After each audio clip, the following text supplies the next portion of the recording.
Para saudara-saudari yang terkasih dalam Tuhan, pada hari Minggu yang suci ini mari kita merenungkan sejenak tentang persaudaraan. Dalam terang iman kita, persaudaraan itu adalah anugerah dari Tuhan yang dipercayakan kepada umat beriman dan yang kita tanggapi dan kita hayati bersama dengan orang lain. Kita bersyukur bahwa kita boleh sampai saat ini menjadi saudara bagi sesama. Setidaknya kita memperlakukan diri kita, memperlakukan orang lain sebagai saudara kita. Dan juga orang lain memperlakukan kita sebagai saudara. Saya katakan bersyukur karena di zaman ini banyak orang sudah mulai terkikis persaudaraannya, di mana orang lebih mengutamakan kepentingan dirinya sendiri daripada orang lain. Orang sudah sibuk memikirkan urusannya sendiri, sudah tidak punya lagi seolah-olah waktu untuk orang lain. Individualisme itu sudah sangat menggerogoti tatanan hidup bersama di zaman ini. Persaudaraan itu, para saudara-saudari, mendapatkan urgensinya di zaman ini karena dari hari ke hari kita selalu mau tidak mau pasti bersama dengan orang lain. Dan pada saat itulah dibutuhkan kemauan untuk merajut kembali persaudaraan. Tetapi kita juga menyadari bahwa persaudaraan itu bukanlah hal yang sudah selesai, bukanlah fakta yang sudah fix, tetapi itu membutuhkan proses terus-menerus dalam kehidupan kita. Hal yang paling penting dalam persaudaraan itu adalah kita perlu memberikan teguran, perlu memberikan kritikan, perlu memberikan evaluasi supaya persaudaraan kita ini boleh terus bertumbuh. Ketika kita memberikan teguran, tujuan pertama-tamanya para saudara-saudari tak lain dan tak bukan adalah bukan untuk mencari siapa yang bersalah, siapa yang melakukan kesalahan, kekeliruan. Tetapi kita mau bersama-sama mencari cara yang terbaik supaya kesalahan yang terjadi, kekeliruan yang terjadi boleh teratasi dengan baik dan tidak terulang lagi di hari yang berikut. Biasanya ketika kita sedang memberikan teguran pada orang lain, itu rasa-rasanya menjadi momen di mana kita seolah-olah ingin menelanjangi orang itu atas kekeliruannya, atas perbuatannya yang kurang baik. Hari ini kita ditegaskan oleh Yesus bahwa ternyata untuk menjadi murid yang baik, kita bukan hanya perlu untuk memberikan teguran bagi orang lain yang berbuat salah, tapi juga kita perlu dengan lapang dada juga menerima teguran koreksi dari orang lain bagi kita. Karena yang benar menurut kita itu tidak seringkali sifatnya sangat subjektif, dan itu kalau terus-menerus dibiarkan demikian, maka kita tidak akan pernah bertumbuh dengan baik. Saudara-saudari yang terkasih, menjadi murid Yesus itu adalah keputusan kita bersama. Keputusan kita bersama untuk berani saling memberikan teguran, tapi juga untuk berani menerima teguran. Lebih mudah untuk memberikan teguran daripada menerima teguran dari orang lain. Orang Kudus selalu berkata, mengajar kita, jika engkau mau bertumbuh dalam hidup rohani, rendahkan dirimu, dengarkan Tuhan berbicara dari orang yang paling muda sekalipun. Di tempat lain dikatakan, biarkan dirimu ditegur oleh orang yang tidak kamu sukai sekalipun. Menerima masukan dari orang yang paling kita senangi pasti masukannya positif, bukan? Pasti yang akan membuat kita ini nyaman. Coba dengarkan dari mereka yang tidak kita sukai. Seringkali dia akan memberikan pandangan yang sangat objektif, yang apa adanya, dan itu tidak menyenangkan. Tapi itu akan membangun kehidupan rohani kita. Saudara-saudari yang terkasih, Yesus hari ini menegaskan hal itu kepada kita. Jika salah seorang saudaramu berbuat dosa, tegurlah dia di bawah 4 mata. Jika engkau didengarkan oleh orang itu, engkau telah menyelamatkan nyawanya, menyelamatkan jiwanya. Jika tidak, bawalah 1 atau 2 orang untuk menyelesaikan perkara itu supaya tidak lagi disangsikan dan itu dapat diselesaikan dengan baik. Jika tidak, bawalah kepada jemaat. Yesus itu, para saudara-saudari, indah sekali ketika berhadapan dengan orang yang berdosa. Mungkin saya dan kita semua lebih mudah kita untuk menghakimi orang yang berdosa. Tapi Yesus tidaklah demikian. Tahap-tahap ini diberikan oleh Yesus untuk menunjukkan betapa berharganya seorang pribadi itu di hadapannya. Tegur secara pribadi, tegur bersama dengan saksi-saksi, tegur bersama dengan orang banyak.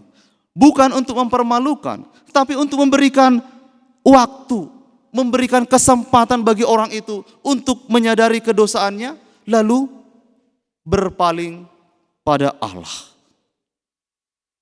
Saudara-saudari yang terkasih, kita dipanggil oleh Tuhan menjadi saudara yang baik. Saya seringkali menyadari kalau kita menjadi saudara yang baik, kita membutuhkan kesabaran. Sabar pada saudara kita yang melakukan kekeliruan. Sabar menghadapi orang yang terus-menerus menyakiti kita barangkali. Membuat dosa yang menjadi skandal bagi banyak orang. Mungkin kita merasa untuk apa dibiarkan sedemikian. Kesalahannya sudah jelas. Kekeliruannya sudah jelas. Jangan diberi kesempatan lagi. Tapi rupanya itu pemikiran kita manusia. Tuhan tidak berpikir demikian. Tuhan itu seolah tampak permisif pada orang yang berdosa. Seolah Tuhan itu mengizinkan orang berbuat dosa. Tapi para saudara-saudari, lihatlah perumpamaan seorang bapa yang baik itu. Ketika anaknya kembali dengan kedosaannya, apa yang ditunjukkan oleh bapa yang baik itu? Anak yang hilang karena melakukan yang buruk di mata Allah. Tapi ketika dia balik, apa yang dilakukan oleh orang tuanya, oleh bapaknya itu? Tidak ada kata-kata penghakiman, bukan? Tidak ada. Yang ada dilakukan, ditunjukkan oleh bapaknya itu adalah penyambutan yang luar biasa. Sampai saudaranya sendiri pun berkata, ya untuk apa lagi? Untuk apa dipestakan orang itu? Sudah menjelekkan, membuat nama keluarga kita buruk. Sudah menghabiskan banyak hal. Tapi itu pemikirannya saudara itu, pemikiran manusia. Pemikiran Allah lebih melampaui itu.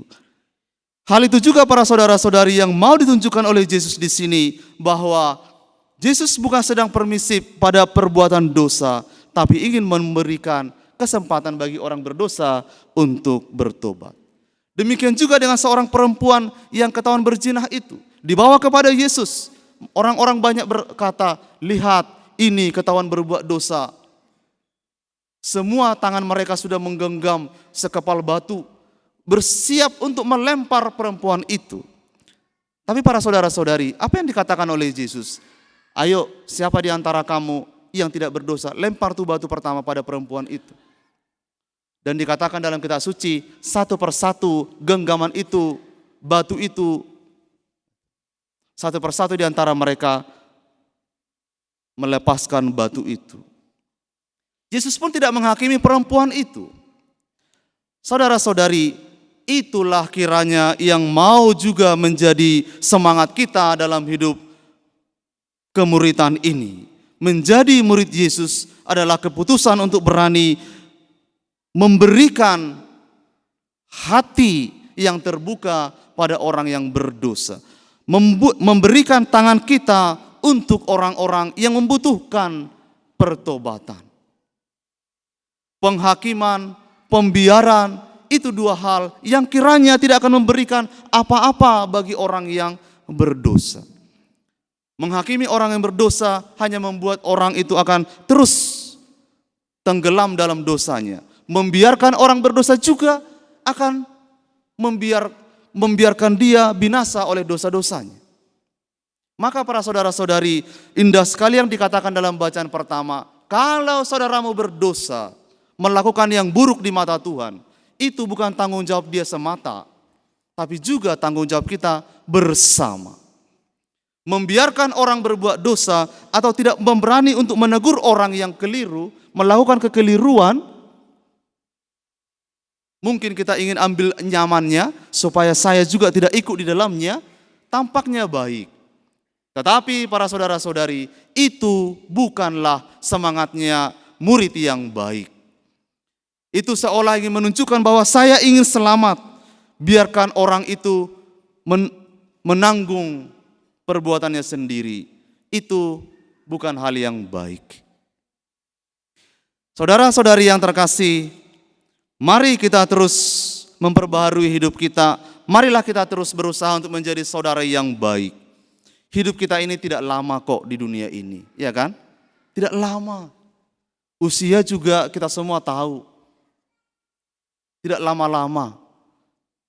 Atau Anda mau lama-lama? Mau lama kalau sehat terus, ya kan? Mau lama kalau bisa memberikan kenyamanan terus bagi orang lain. Saya yakin Anda juga tidak akan setuju kalau saya katakan sampai lama usianya sampai 1 abad. Anda juga merasa, Romo saya begini saja sudah merepotkan banyak orang lain, menyusahkan banyak orang lain. Nah, hidup kita tidak lama, sudah tidak lama, jadilah saudara yang baik, ya kan? Waktu itu Tuhan yang tahu sampai kapan. Akhirnya. Sudah usia kita tidak lama, selama hidup juga menyusahkan banyak orang. Nanti di surga lalu bagaimana? Lalu kita tidak akan bisa juga bersaudara dengan Tuhan. Saudara-saudari yang baik, Yesus datang bukan pertama-tama memanggil orang yang benar, tapi orang yang berdosa. Orang yang sakit supaya disembuhkan. Orang berdosa dipanggil supaya diselamatkan. Maka mari kita juga menjadi orang yang saudara yang baik, yang memberi kesempatan bagi orang yang berdosa, yang memberi kesembuhan bagi orang yang sakit karena kelemahannya, dan kita boleh bersama-sama selamat mencapai keselamatan abadi bersama-sama di hadapan Tuhan. Tuhan memberkati.